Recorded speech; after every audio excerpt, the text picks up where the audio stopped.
Welcome back to another episode of Fantasy Chats with Heff and Checkers ahead of round 15. It's been a pretty eventful week for me, Checkers. Picked a few fights on X by accident, but what's been going on with you? You're trending, is that what they say? Hashtag trending. Something like that, yeah.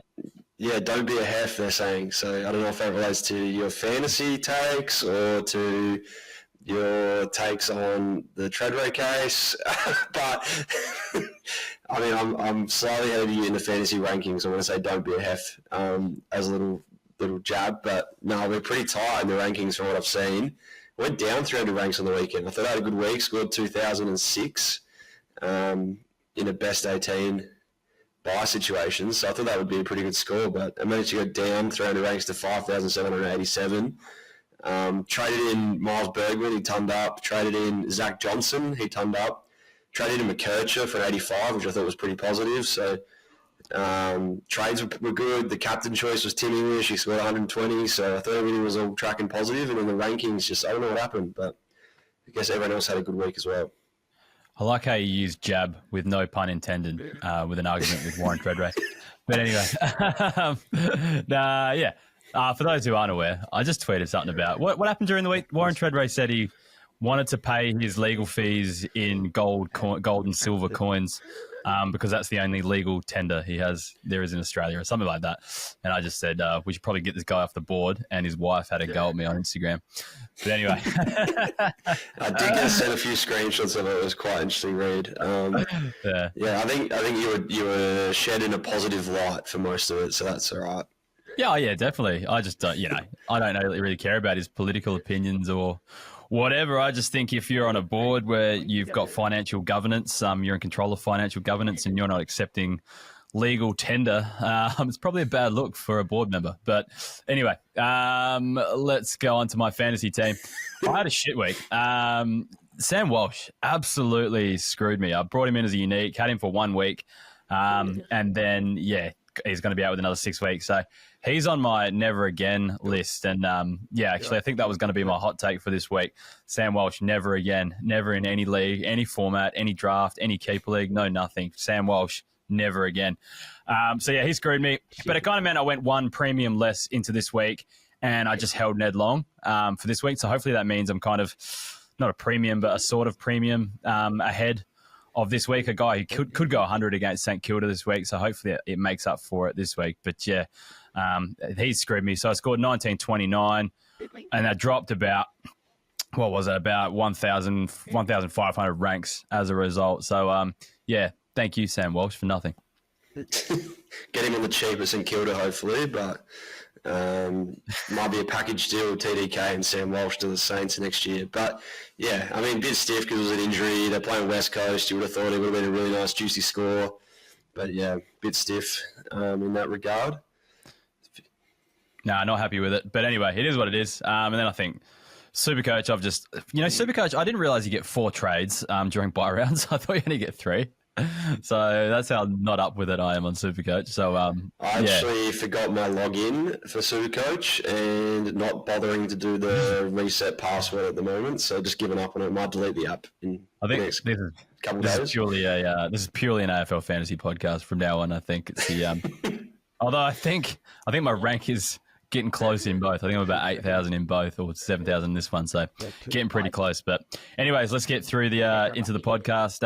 What do you want to talk about this week? Who is your pod of the week? Pod of the week. Can be hard because I have options up forward. Jason Hill-Francis returned on the weekend and played as a predominant forward, had 30 disposals. Looks like you're going to have to get him back in your side. Anyone who traded him out, that's me. Did have a little injury concern late though, so maybe do we wait a week? Do we see another week? But another forward you could target this week, Sam Darcy, 7% owned. I'd assume most of that 7% are people who aren't playing the comp anymore because he's been out for 6 weeks. So 7% owned. He was averaging 95 before his injury in the front half of the year and cracked 115 on the weekend, his first game back against the Saints. Dogs have a fairly easy run home, so I'm thinking they've got Richmond this week. We just see a bit of a goal fest in those games. They've got North coming up. Another should hopefully be a goal fest. And then in the run home, the last few rounds when things start to get really, Darcy and players get rested. I'd assume Sam Darcy's a player. Dogs fighting out the finals or a top 4 spot or whatever's going on. They have Essendon, Melbourne, and West Coast. So some pretty easy teams for a key forward to kick a bag against. He is $822K, which is a little bit more expensive than I probably want to pay, but had his bye, kicking bags, 115 in your first game back from a pretty serious knee injury is pretty juicy as well.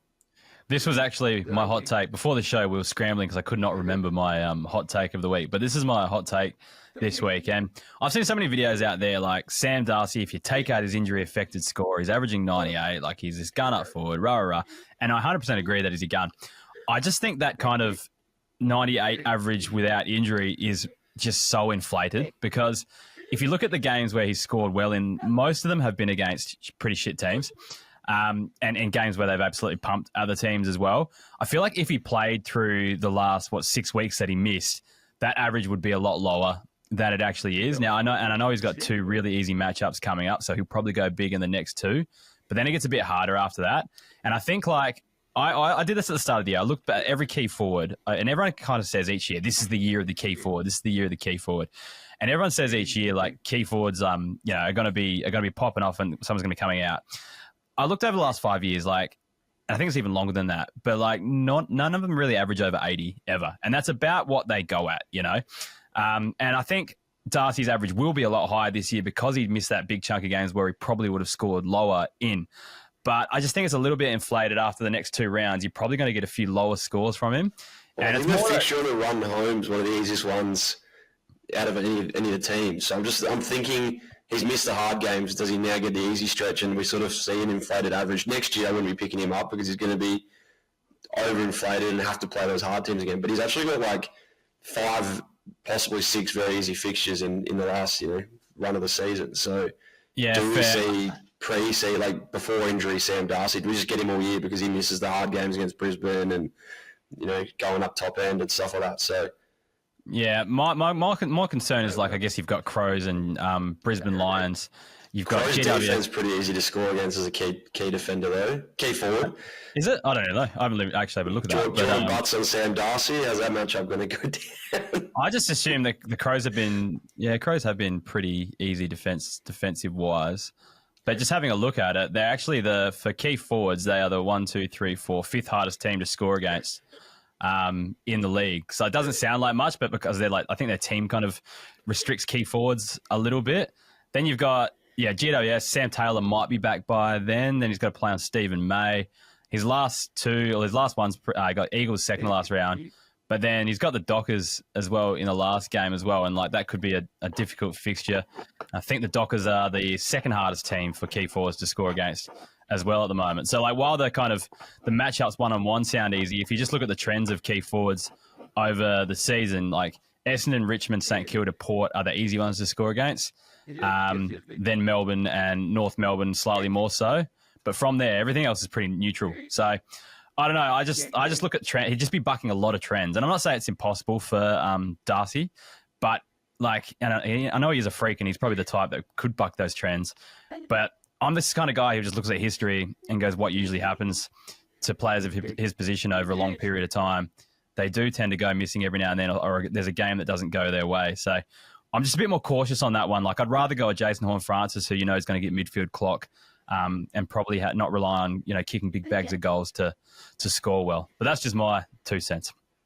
Yeah, I think you mentioned GWS. Imagine if Taylor's out and he does match up on a younger guy. We saw Georgiades kick 7 against Stephen May on the weekend, so maybe that goes Darcy's way. It could be one where people miss him because he is a key forward, he's coming off an injury, and everyone goes Horne-Francis. Yeah. No one's really going to go Darcy. So do we sneak in and get ahead of the trend? And he's got Richmond and North the first 2. So if you don't jump on him now, you're gonna and he does go bang, you're gonna be paying probably close to $1 million for him. So yeah, it's probably the type of move I would make because I need to catch up on people. Whereas I think if you're a top like player, I think it's a bit too risky. You probably better play a straight bat. Like I've got people in the top 100 messaging me like, should I bring Darcy in this week? I would probably just go with a bit more straight bat, go with the Horne-Francis, and then at least you've got the rank to kind of hold you there. And if you go with like what the rest of the crowd's going to do, you're not going to be going backwards too much. And then just hope after then I see the appeal because of the next two matchups, but it could become a point where it's really hard to trade him out of your side, and he could be hampering it as well.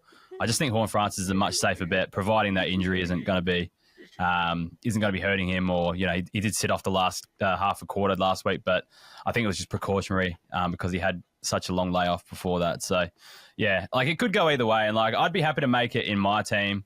I just think it's risky if you're like a top 100 team or a top 1,000 team looking to push in the top 100.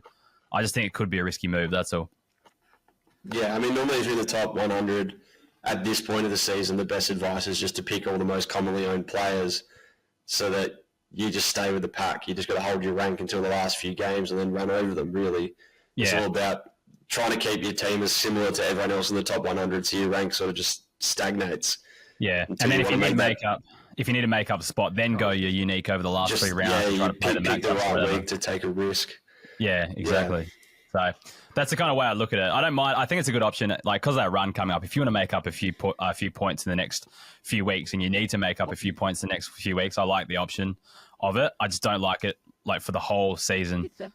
If you're around that mark, it could be a costly one, because I think if I had to back one player who's got a better role for fantasy scoring, I'd probably say it's Horne-Francis than it is Sam Darcy. That's all. Fair enough. I had two other players quickly to bring up. It was Zach Butters is one who's only 9% owned, bottomed out now, I reckon, fully bottomed out at 921k. So he's 168,000 cheaper than his starting price. I think that's probably about his cheapest he'll get for the season. Wine's out this week. Some okay matchups coming up. You probably see him, if you're going to get on the Zach Butters train, this is the week. You're not worried about James Jordan? Do you think he goes to Rosie instead? Because he's kind of been doing half tags. Yeah, even last week, someone was tagging Rosie for a bit, and they were having to chase him down back, and then Rosie was sort of playing a bit of half-half. It was a bit of a weird. They had the Cozzy Pickett starting in the midfield and running up forward. Then you had Rosie starting down back and sliding into every ball up around the ground, and it was like, what is going on here? The traditional football's changed. But yeah, I think you can bank him in. He's just one who just works hard. Workhorse. I just like the price is bottomed out, so. Yeah, if he has a bad week this week, I think it's still like a 90-ish. Yeah, you're not losing any money, I don't think, from him now on. Anyway, no, I don't mind that call either. One you posted in your CBA increase, Sam Berry, had an increase on CBAs. I can't remember the percentage, but I think it was from 30% to 68%, maybe even higher. Maybe he had 80% CBAs. They played in Tassie. All the scoring was low in Tassie, everyone scored pretty average. They only scored 58 last week, but he had I think it was 16 touches, but 8 of them contested, had 6 tackles, high CBAs, and there's one where when he comes back from his bye, he's got Richmond and Melbourne, and I just think with Crouch still out of the team, that could be one to just keep an eye on. I've got him in my team currently. I know he's a bit of a few people jumped on him as a point of difference a few weeks ago, and your brain would say Crows have the bye, just trade him off, but maybe the heart says there's some value to be had there if he comes back against Richmond, has high CBAs, and dishes up a ton. You're going to feel pretty cut if you traded him this week. I think I got a suspicion that the CBAs were high because Peatling was out. I haven't actually looked at the numbers. I'll quickly check them now. But I think that he just would have taken... Yeah, so Peatling had 45% last week and he had about 40%. So I think he kind of just took Peatling's number in there, and because Peatling should come back in. I think he's only the 1 week suspension. I'm less confident in that one just because I think he might drop back out. And then I think Crouch is, 4 weeks away? So it might not be 3 to 5, they said. 3 to 5, is it? Yeah. So I don't know. I like the role for him, and he's been good since he's come back in. But yeah, I think just with Peatling coming back, I reckon it's just a bit risky, that's all. All right, dish us some pods. All right, the only one I've got for this week, and because we're kind of getting into the show, and the only one that really performed well for me was Miles Bergman, again, on the weekend. It's more of a nod to the pod this week. Since his game against the Crows in the showdown where he went to Jordan Dawson, and I had people telling me on TikTok that it was a one-off thing, it'll never happen again, he's gone 79, 88, 104, 102. And that 79 was that game where all the defenders got injured and he had to go back and play in defence. He was killing it before then. So absolute monster kind of 5-game average for a player the price we got him at. He just follows the opposition's best mid around. He was on Clayton Oliver for a lot of the game. He'll probably just go to Heaney this He week. went on track for a bit and to try to shake the tag, track had to play it forward. Yep. So he was like really hurting their structure because, track couldn't shake Bergman, so track had to go forward to try and get rid of him. Yeah. But then so then Bergman still racks it up when he because he just runs off the player as well. Like really works hard off them and makes them kind of accountable. So apparently Port have offered him about to offer him a huge deal as well to keep him. So I don't really know if I like that. I kind of want to cash in on the value. I want to get Nazai Wanganeen-Miller over to Port, and I think he must be a part of it if that's going to happen. So not sure about that one, but more of a nod to the pod this week. I think he's going to be a good player for the rest of the season because they'll just showcase him if he does want to go back to Victoria. They'll showcase him to be the player he can be, and I think that'll be good for his fantasy scoring. Yeah, definitely. He's so tall as a mid. He's one of those tall mids. I think he's 189, but maybe a little bit taller. But he's always the option, the first kick out of defence I was seeing on the weekend. It was I like when players have that little chip kick role, like a Jack Crisp or trying to think Bailey Dale gets a lot of little chip kicks from time to time. Ed Richards is probably one against one, the first kick out of defence. But I like that Farrell's always got eyes for Bergman. I was watching on the weekend and I was like, shit, he's just lingering on the wing and just getting the first kick out of defence, which is a mark and kick every time. So it's brilliant for fantasy scoring. Yeah, definitely. For your dynasty and your draft leagues, just got to hope he doesn't play too much midfield to lose his defender status at the moment. What's he sitting at the moment? 24% for the year, so I think he should be kind of safe. But needs a few more tracks to chase him up forward. You got to take him deep. I think that's it. All right, got any hot takes? I've already given my 2 hot takes. I think I've gone to Sam Walsh and I've gone the Sam Darcy. So we'll just go with yours, and that might wrap us up. So what's your hot take? Hot take was originally on Monday on my trade plans, but I've put him back in my team, fixed it back up, and that's Josh Dunkleys to bounce back this week against Geelong. So he's averaging, I think it's like 79 over his last 3. It's 75 over the past 3. It's pretty gross areas for someone who we paid $1.1 million for. Losing cash rapidly.